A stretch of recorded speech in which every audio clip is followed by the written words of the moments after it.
right. Okay. All right. So we have with me Randy Gray the second. He is a world-renowned, to me, illustrator. He illustrates most of the books that I write for JL's Book Space.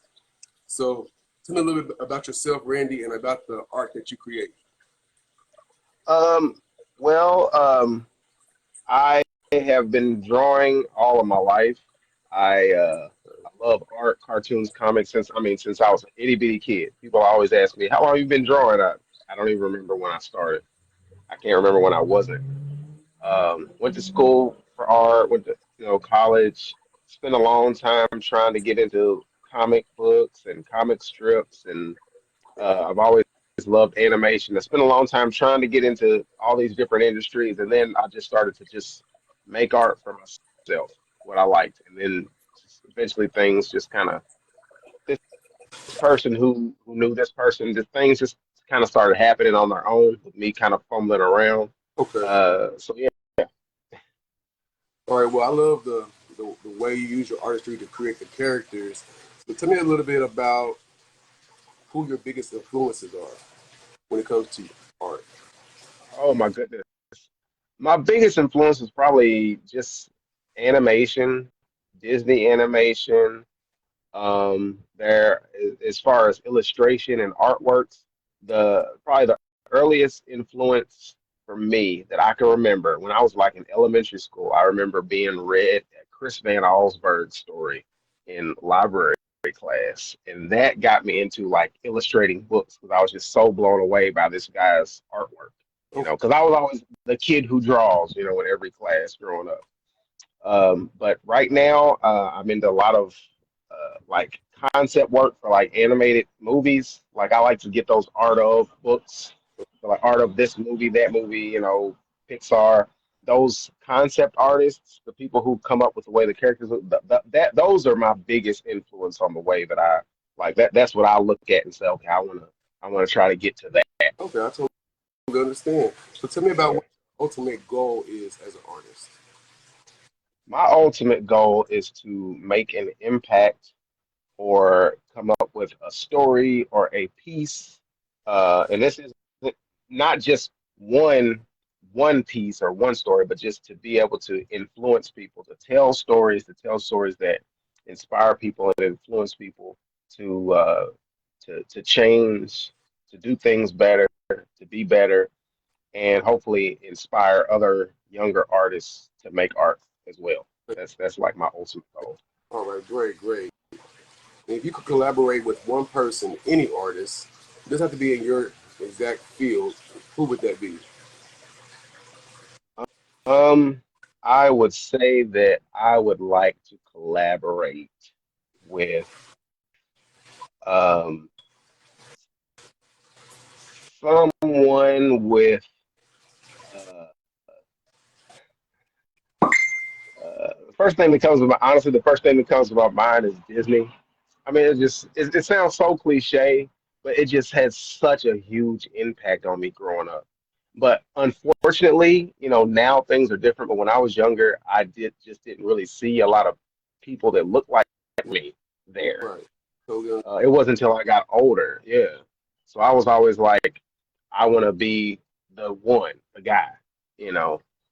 So to collaborate with those storytellers and those artists, I mean, they're so good. They just come from all over the world, Japan and China and India, here in the United States.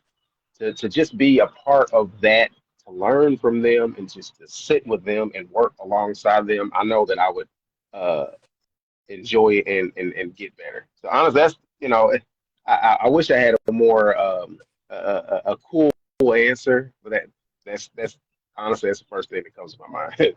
Totally understand, and that's great. Mr. Your answer was great. Let me see. So, what would you define as success or being successful as an artist? To be that is honestly that is something that I still struggle with because I've spent so much time, for better or worse, being motivated by what other people say and what people think is cool and what people like, just to have somebody say, "Oh, that's really cool, that's really good." I was motivated by that by so long, and I always want to like I want to be deeper. I want to like I said, I want to change people. I want people to think. Um, there's a lot of artists who, I work so much on the skill and the technical part of my art that sometimes I'm like I need to work on the impact, the storytelling part of it.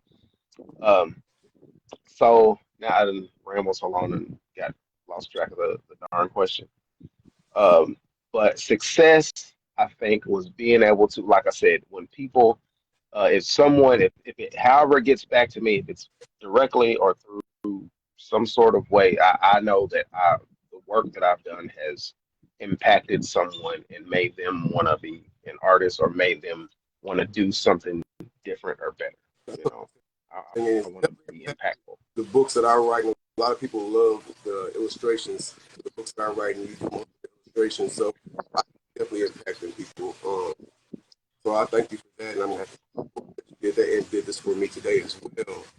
So how could one find you if they wanted to get artwork done or just follow your artwork? Period. I'm very active on Instagram, and my Instagram is cartoon at cartoon Randy G2, the number two. Uh, I, my original account was hacked, and then on Facebook I'm just Randy E Gray. All right, And that's yeah that's the most active accounts for me. So all yeah. righty. And let me see. So can you tell me a little bit about the process, your process of illustration, and how it feels when you see your illustrations being conveyed or conveying a message that the writer wants conveyed? Well, first of all, to answer the second question first, I love the feeling. Just I'm old school. I love to be able to see a printed work. I spend so much time behind screens, whether it be at the day job or with on the phone all the time. I like tactile print paper. It just makes me feel like the work is complete when I see it in that place. But as far as process, the first thing I do when I'm reading like one of your scripts, um, I will look through it, read the full thing from front to back, and just immediately the way my mind works, I start seeing scenes. I start, my brain is so inundated with so many cartoons and movies and stories, and I start to picture things, and then I'll go back through it and I'll start drawing little thumbnails, like little tiny little scribbly little pictures in a sketchbook. I have stacks and stacks of sketchbooks everywhere. And then I basically draw everything, a story out in little tiny little pictures, and then I'll go to my computer, and I will start doing the same thing, but just make it a little bit more refined. So instead of little scribbles and little stick people, it'll look a little bit more like people. And then from there, it starts to get more and more refined, and I'll go back and forth just in my interest, my crazy art brain. Sometimes I'll get really, really focused on one thing, and sometimes I'll want to kind of jump around. So I will take those thumbnails, transfer them onto a computer.